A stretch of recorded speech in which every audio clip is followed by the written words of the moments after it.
Hai kawans, balik lagi sama Kak Erni di Psikologi Gangguan Kepribadian.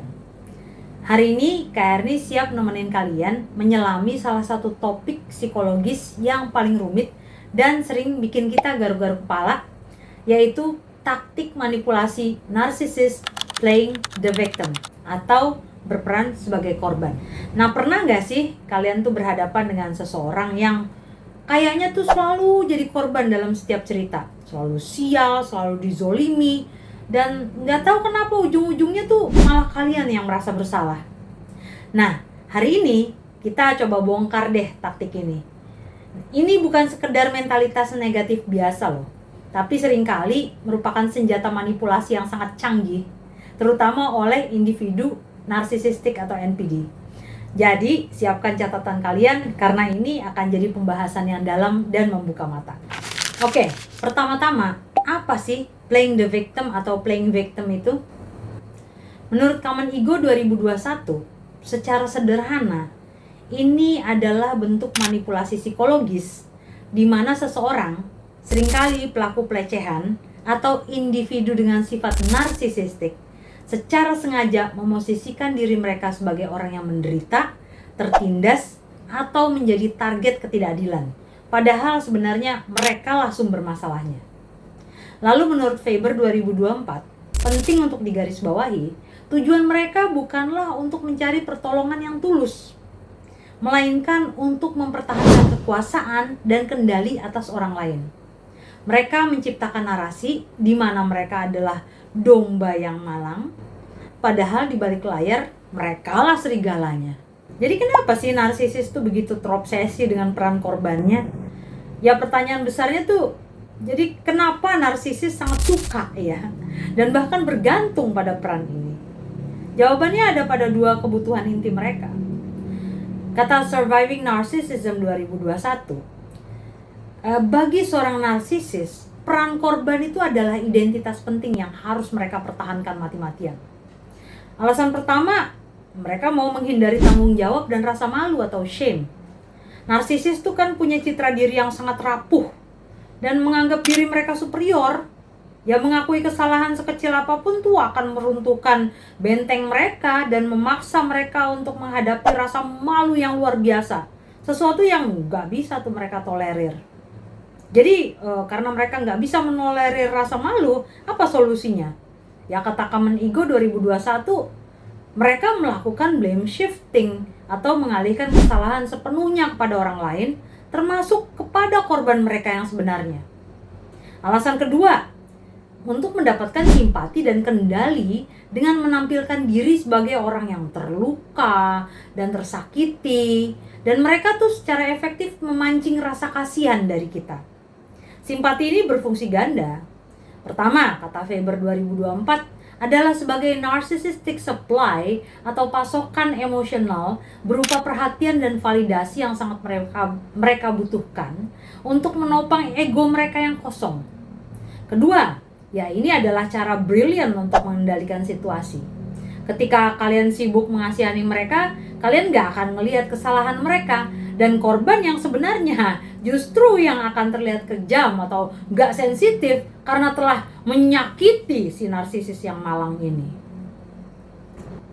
Nah kawan, playing the victim ini bukan sekadar keluhan pasif.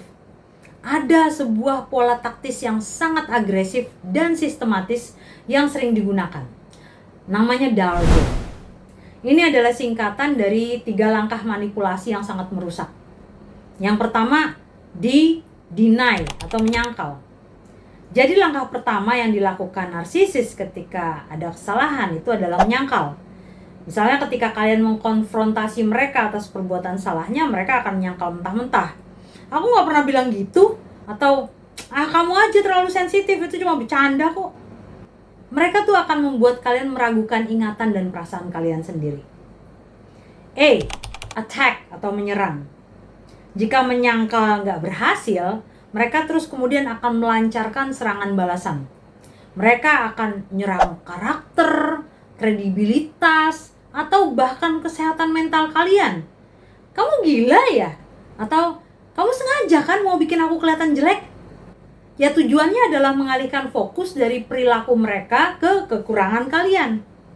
Yang ketiga, RVO atau Reverse Victim and Offender.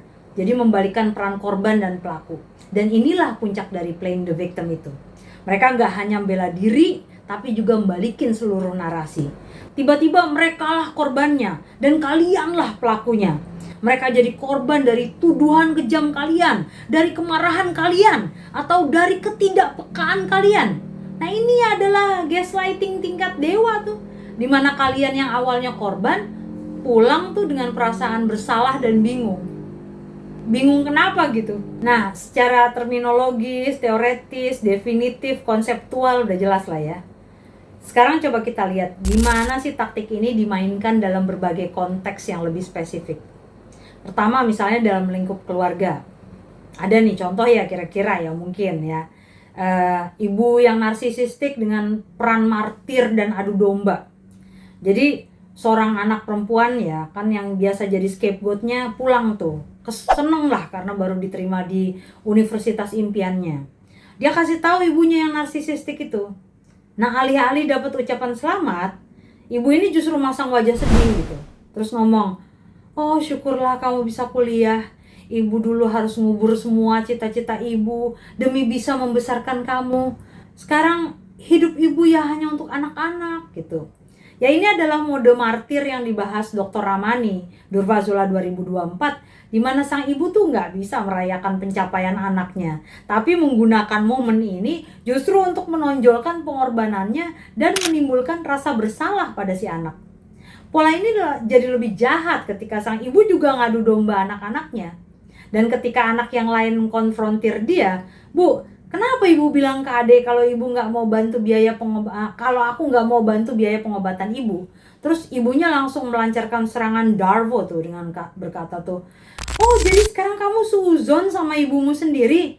Kamu jahat sekali ya sama ibu yang udah sakit-sakitan ini gitu. Nah itu tuh pembalikan faktanya, pembalikan narasinya.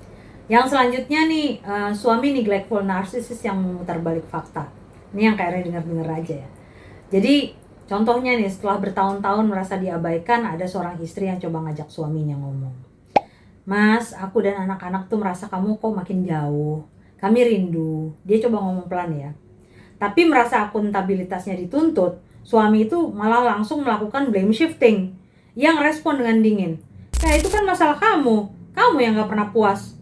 Dari dulu kamu memang selalu begitu, nuntut terus, gak akan pernah berubah kamu, aku capek. Nah dengan pernyataan tersebut, sebenarnya tuh ia gak hanya menolak bertanggung jawab atas pengabaiannya, tapi juga secara berbalik melabeli istrinya sebagai sumber masalah yang permanen. Tujuannya untuk melindungi egonya yang rapuh dari rasa malu. Jadi pada dasarnya dia tahu gitu. Yang ketiga, ada ipar, dia manfaatin tapi juga fitnah. Misalnya nih, ada adik ipar memiliki kebiasaan berhutang, dia sering minta kakak iparnya tuh untuk bayarin utang-utangnya. Tapi ketika kakak iparnya nolak karena udah capek ya, adik ipar ini nyebarin narasi korban tuh kepada tetangga. Dia ngomong, saya kasihan lihat kakak saya, istrinya itu padahal kaya raya tapi pelit banget. Saya lagi kesulitan, dia sama sekali gak mau bantu. Nah, menurut Faber 2024, ini adalah contoh gimana peran korban itu digunakan untuk mendapatkan simpati eksternal sekaligus menyerang reputasi orang lain. Selanjutnya, kata Grenan 2024, narsisis itu memposisikan dirinya sebagai korban yang dizolimi. Ini adalah sebuah strategi untuk mendapatkan narcissistic supply dari pihak lain saat supply dari korban utama terputus. Nah, tadi kan dalam lingkup keluarga ya. Ya sekarang dalam lingkup sosial nih, misalnya ada tetangga yang memulai konflik, tapi dia juga mau terbalikin fakta. Misalnya ada nih orang ibu B ya, dia mulai konflik dengan nyebarin gosip yang gak bener tentang ibu A ya. Nah ketika si A tahu, dia datengin si B nih untuk minta klarifikasi. Bu, kenapa ibu nyebarin berita yang gak bener tentang saya? Nah si B ini terus kemudian bukannya ngaku tapi langsung memasang wajah tersakiti dan berkata, ya ampun, jadi ibu nuduh saya sekarang. Saya ini selalu berusaha baik sama semua orang, tapi kok saya malah difitnah begini? Saya ini korban di sini, saya diserang. Nah, menurut Surviving Narcissism 2021, ini adalah manuver klasik untuk membalikan peran korban dan pelaku. Karena dengan bertindak seolah-olah dia adalah korban dari sebuah tuduhan, dia tuh secara efektif menghindari tanggung jawab atas fitnah yang ia mulai dan membuat si tetangga A ini terlihat seperti agresornya gitu. Jadi kawan, setelah melihat semua ini, ada satu hal yang pasti. Playing the victim itu bukan tanda kelemahan, tapi manuver kekuasaan yang sangat diperhitungkan. Ini adalah taktik agresif dan sistematis yang dirancang untuk membingungkan, mengintimidasi, dan mengendalikan kalian. Nah, jika kalian ngerasa kejebak ya dalam dinamika seperti ini, ingat langkah pertama itu menyadarinya. Kenali pola-pola yang sudah kita bahas tadi tuh. Ada menyalahkan orang lain secara konsisten, selalu ada drama, ada perasaan gak berdaya yang dibikin-bikin, dan jelas jurus andalannya, Darvo. Jadi memahami ini adalah langkah pertama untuk membebaskan diri kalian. Kalian gak gila, kalian gak terlalu sensitif, kalian hanya sedang dimanipulasi. Nah, oke. Segitu dulu deh pembahasan mendalam kita hari ini. Semoga bisa bermanfaat, bisa membantu kalian menavigasi hubungan yang lebih sehat. Please like, comment, and subscribe biar kita bisa tetap berbagi. Bagikan juga video ini ke teman-teman kalian yang mungkin membutuhkan. Semangat akademis. See you. Love you all. Mwah.